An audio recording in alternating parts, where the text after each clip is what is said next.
All right, so welcome to my home.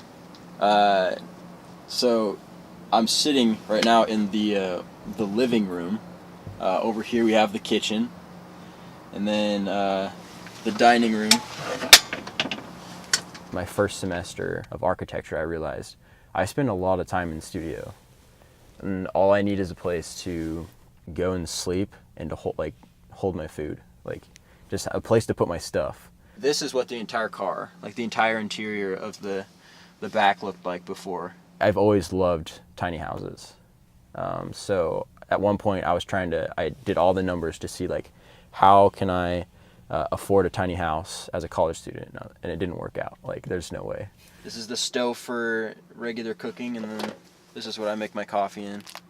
And then I came across Vanlife, and I was like, what an interesting concept. Sounds fun. And I read about this guy that lived out of a van. It wasn't a built-out van or anything. He just lived in a van because he wanted to go to a nice school, but he didn't have the money. Powered by the solar panels. So I was like, well, if this guy can do that, and all of these other people are like building out vans, and they have no experience, why don't I just live in a van? Swings down. And then an HDMI plug-in over here.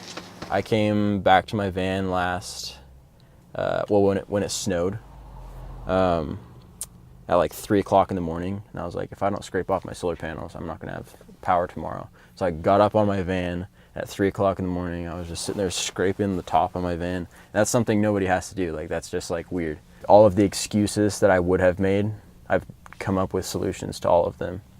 So it was kind of a really like personal decision based on trying not to make excuses for myself.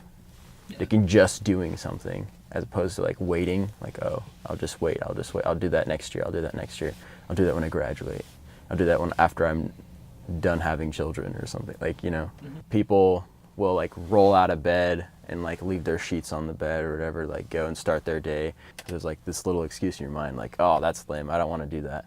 But I like, in order to have space in this van, like I'm required to make my bed. And so just that little, like that tiny little thing makes me feel good. Like I have like nice, I have to be a little bit more structured and a little bit more disciplined in everything that I do.